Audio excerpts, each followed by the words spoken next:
are obvious risks in life.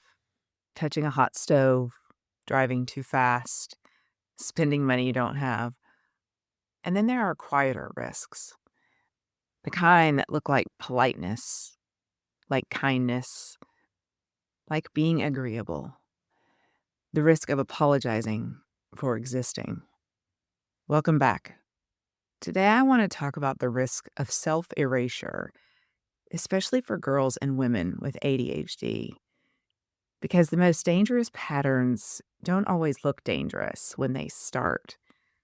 Sometimes they look charming.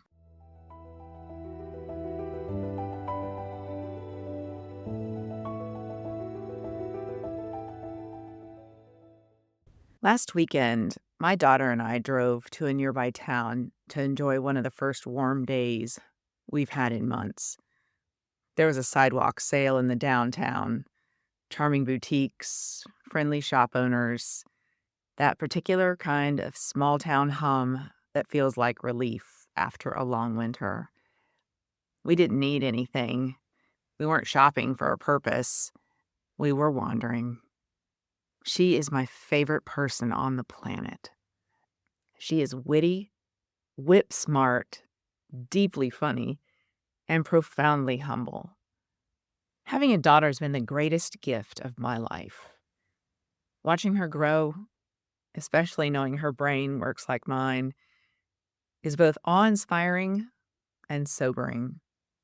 As we were heading toward the ice cream shop for a sugar boost before our 45-minute drive home, we stopped at one last outdoor table. They were selling pencil sets engraved with sayings based on your astrological sign. As an Aries, I could spot myself immediately. Near perfection. I could have easily gone pro. I always know what I'm doing. For my next trick, and my personal favorite, unfinished projects pencil. That one made me laugh out loud. My daughter's set was different, but equally aligned with her personality. And then I saw the one that hit a little too close to home. I'm sorry I keep saying I'm sorry. We both laughed immediately because we've been working on that habit since she was little. She apologizes for everything, for asking a question, for clarifying a thought, for taking up space in a conversation, for bumping into the wall that bumped into her.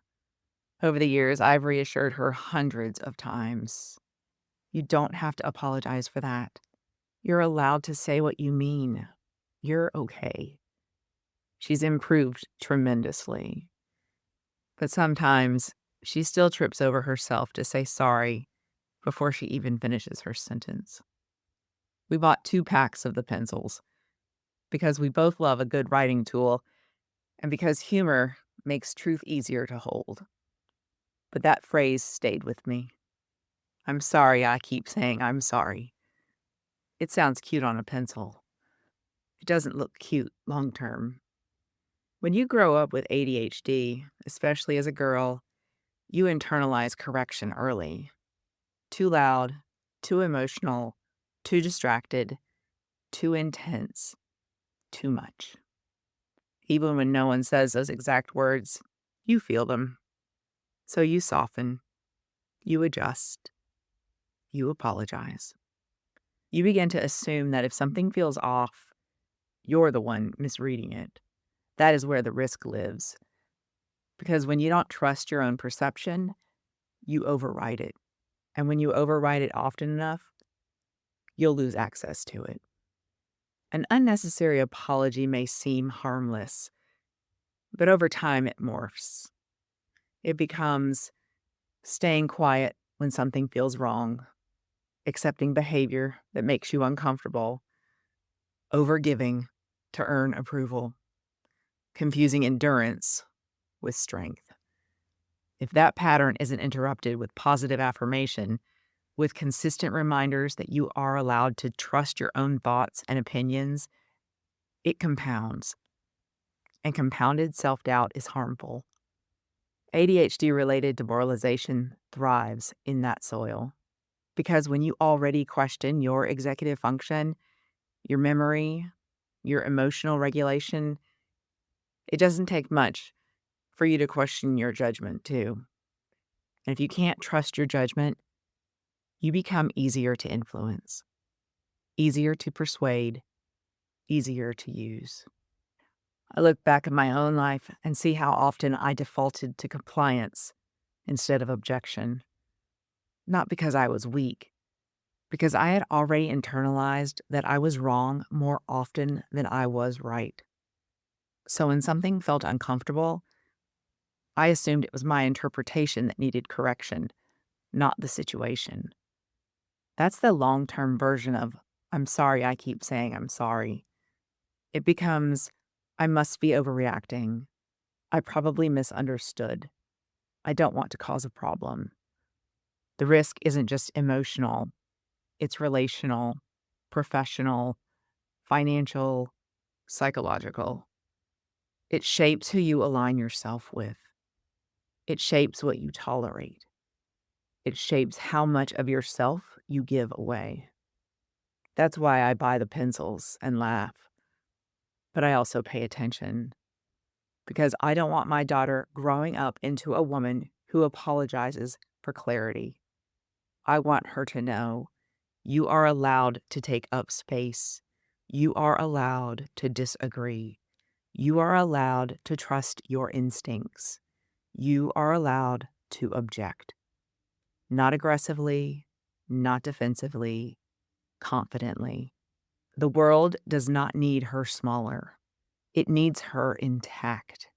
Every human shares two fixed points, birth and death. Everything in between is unrepeatable. No one's brain is identical. No one's path is linear.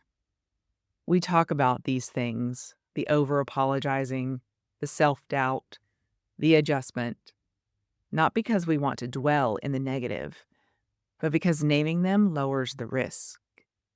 Silence protects patterns. Awareness disrupts them. Walking through life with objections, calm, grounded objections, is not selfish. It is protection. It is dignity. It is self-trust. And it ensures that I'm sorry I keep saying I'm sorry stays a joke on a pencil, not a lifelong script. I'll be back soon. Until then, give yourself grace. You've been listening to Demoralized with Molly Kellogg-Schmauch.